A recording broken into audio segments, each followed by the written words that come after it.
player standing. One enemy. Hey.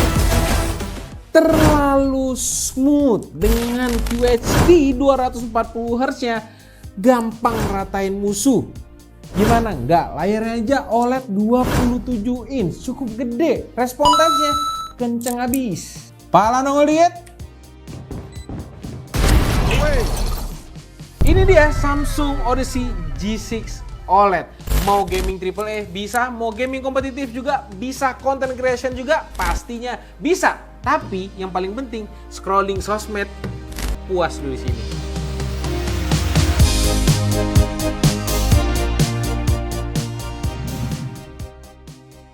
Kita bahas yang paling penting dulu nih, yaitu panelnya atau kualitas visualnya. Monitor ini dilengkapi dengan panel OLED. Ya, sekarang panel terbaik lah di muka bumi yang menawarkan resolusi QHD 2560x1440p.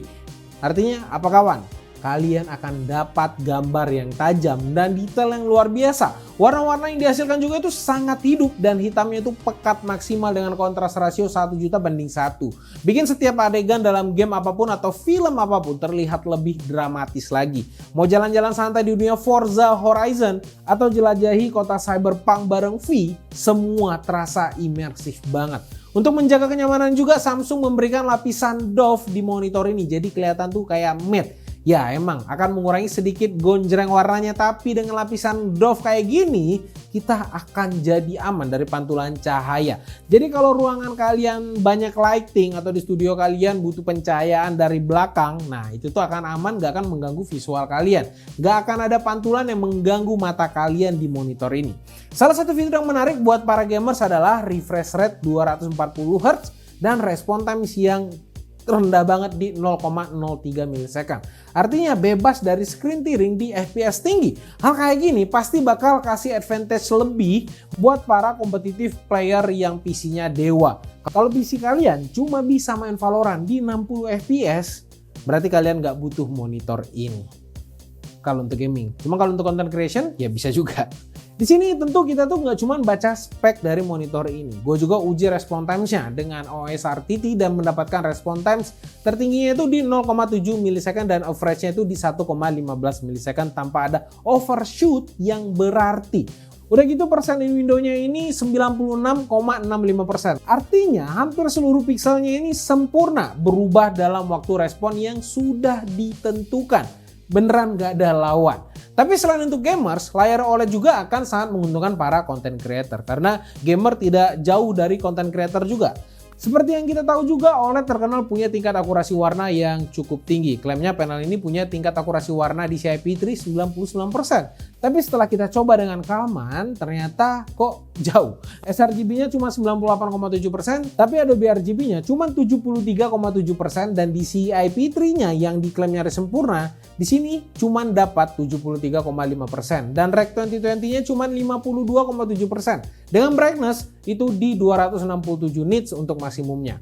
Setelah ditelusuri, ternyata masalahnya di sini monitor ini belum di factory calibrated. Lihat aja nih, warnanya tuh cukup mencar kalau dari hasil datanya. Setelah gue jampi-jampi, mandi kembang, dan salto depan rumah orang, terpancarlah color gamut yang sesuai. sRGB-nya di 100%, Adobe RGB 93%, DCI-P3-nya 98,% dan Rec 2020-nya naik jauh ke 76,7%. Layar ini juga sayangnya nggak punya preset untuk color space tertentu. Yang ada malah genre game yang menurut gua cuman gimmick aja. Monitor ini juga belum punya preset gamma, jadi harus kita geser-geser sendiri. Tapi buat kalian yang nggak mau pusing kalibrasi sendiri, bisa ikutin aja settingan kita sekarang. Gue juga kurang paham sih kenapa pas di monitor ini nggak ada settingan-settingan atau factory calibrated. Karena hal ini lumayan bisa jadi kekurangan buat orang-orang yang concern soal warna kayak gua atau profesional designer di luaran sana. Ya emang sih Samsung nggak tulis panel ini sudah calibrated by siapa atau validated by siapa. Jadi bener aja bahwa panel ini belum dikalibrasi pabrik. Mungkin ini adalah cara Samsung untuk menekan harga. Gue juga kurang paham. Emang pilihannya kalau nggak standar ya custom aja. Nggak disediakan color preset apapun. Kelihatan lah kalau monitor ini penggunaannya lebih condong ke gamers juga. Karena monitor ini juga punya fitur AMD FreeSync Premium Pro, bukan FreeSync yang biasa. Ini bisa bantu ngurangin tearing lebih jauh lagi dan juga blurnya. FreeSync ini juga yang bikin respon time-nya ini bisa mentok kanan. Uniknya fitur ini bisa muncul kalau colok PC yang pakai graphic card Radeon aja. Kalau nggak ada AMD-nya kayak laptop yang pakai Intel dan Nvidia aja, tentu keluarnya hanya Adaptive Sync aja. Secara fungsi sih sebenarnya sama aja, cuman dibedakan aja namanya. Mungkin pantangan dari AMD kali. Dengan semua fitur yang ada, gue coba main game kompetitif dan di sini beneran enak banget. Mana gambarnya ini gonjreng banget, kelihatan semua detailnya. Gerakan-gerakan musuh itu yang super cepat, juga minim ghosting. Kalau kalian udah pakai monitor ini, ya gue berharap sih skill kalian bisa naik lagi atau minimal kalian jangan jadi beban negara aja.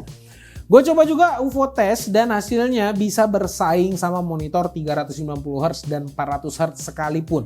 Jelas lah ya, ini OLED. Tiap pixelnya ini bisa nyala mati secara individu, jadi jelas superior dibandingkan panel lainnya.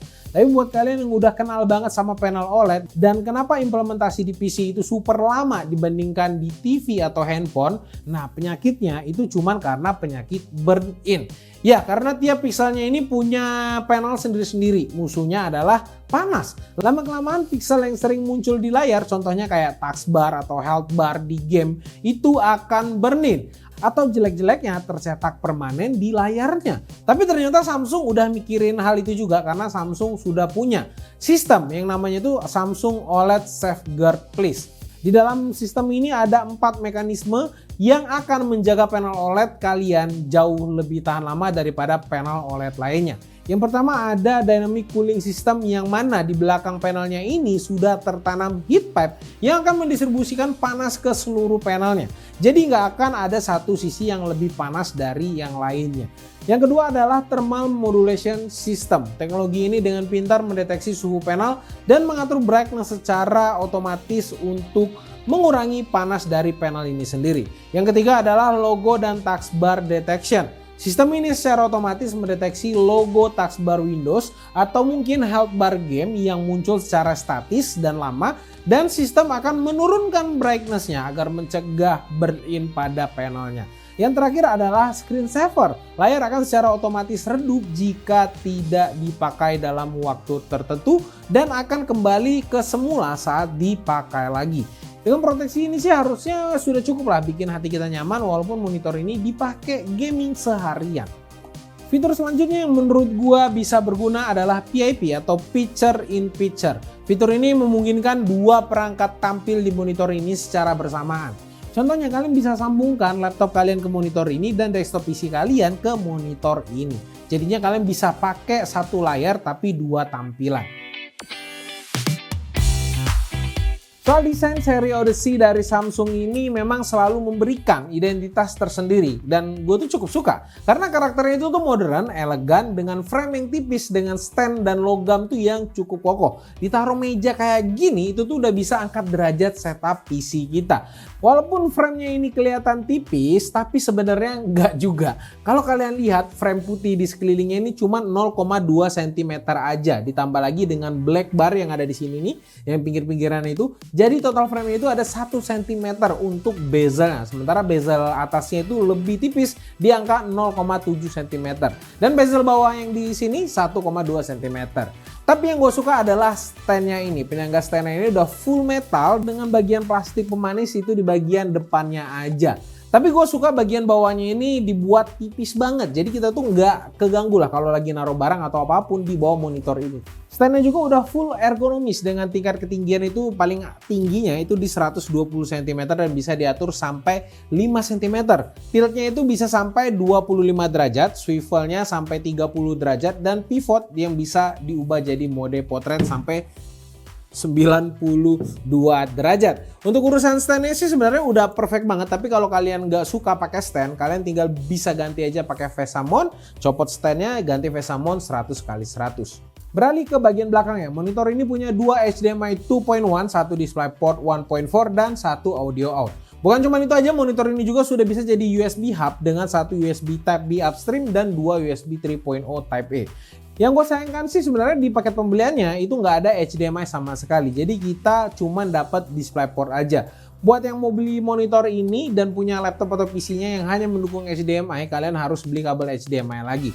Tapi pastikan juga yang dibeli itu sudah mendukung HDMI 2.1 supaya bisa merasakan resolusi dan refresh rate maksimal dari monitor ini. Untuk kontrol OSD-nya, Samsung cuma memberikan satu joystick rangkap sebagai tombol power yang kecil banget di bagian tengah sini. Sayangnya untuk joystick ini ditaruh di samping USB port. Jadi buat kalian yang grounding rumahnya jelek atau belum beres ya beresin segeralah. Karena kalau misalnya kalian tekan tombol powernya, kalau misalnya nggak sengaja ketekan USB Type B yang di sampingnya, kalian tuh akan kesentrum dan itu sudah bisa dipastikan. Makanya grounding rumah kalian harus diberesin atau at least minimal pakai alas kaki aja ketika mau setting-setting monitornya. Sekarang mari kita bicarakan tentang pengalaman gaming secara keseluruhannya. Setelah gue menghabiskan beberapa hari bersama monitor ini. Yang pertama, untuk nonton film 4K yang support HDR itu beneran imersif, pakai banget. Detailnya itu semua terasa, hitamnya itu tuh beneran gelap, gak ada jadi abu-abu atau lighting yang muncul dalam layarnya. Pokoknya pengalaman nonton tuh di sini beneran terasa maksimal. Untuk gaming AAA jangan ditanya juga. Gue coba main Forza Horizon, hutan-hutan, padang pasir, pegunungan, semua itu terasa real banget. Apalagi kalau desktop PC kita itu bisa deliver FPS tinggi. Jadi scene ngebut, drift, balapan terasa super smooth banget. Apalagi pas gue coba mainin Cyberpunk juga. Parah, seluruh neon, reflection, detail-detail kecil di kota Night City itu keluar semua. Nah kalau buat gaming kompetitif sih di sini ya cukup asik juga. Berkat refresh rate-nya yang tinggi, respon time hampir instan dan resolusi cukup tinggi, semua jadi kelihatan lebih clear. Gerakan musuh gak ada blur, respon dari gua klik sampai nembak gak kerasa delay sama sekali, dan sudut pandang pun jadi luas. Beda kayak panel TN yang 360 Hz misalnya kan. Yaitu samping-sampingnya kalau dilihat dari samping itu pasti kelihatan gelap, beda warnanya. Pokoknya di monitor ini pas gua coba main game kompetitif e-sport gitu kan, itu tuh serba asik. Walaupun menurut sebagian kecil orang yang udah coba refresh rate 300 Hz ke atas pasti masih terasa kurang karena masih 240 Hz. Tapi menurut gua sih dengan refresh rate 240 Hz udah lebih dari cukup juga untuk para pro player. Jadi apakah Samsung Odyssey G61 SD adalah monitor yang tepat untuk banyak orang? Ya menurut gua tentu enggak, karena dari sisi harganya yang bukan untuk diterima sama semua orang. Kecuali kalian yang mau naikin level visual gaming kalian atau hiburan kalian ke level yang belum pernah kalian capai. Karena yang gue takut adalah kalau kalian beli monitor ini dan sudah ngerasain panel OLED kayak gini, lihat panel lain yang mediocre itu jadi kayak buram, kayak ada yang kurang gitu. Apalagi fiturnya, refresh rate 240 Hz, respon time-nya mentok kanan, support AMD FreeSync Premium Pro, bodinya aduhai cakep juga di sini, ramping banget. Takutnya kalian gak bisa lagi pakai monitor-monitor yang biasa yang 60 Hz atau 120 Hz gitu. Paling kekurangannya yang menurut gua sedikit mengganggu adalah belum factory calibrated. Gak ada pilihan color space, bezelnya ternyata gak setipis-tipis itu juga. Joystick yang kecil dan bikin gampang kesentrum kalau grounding rumahnya gak beres. Absennya preset gamma dan yang jelas harganya ini ya nggak murah-murah banget. Karena buat ubah perspektif kalian soal visual itu memang nggak murah.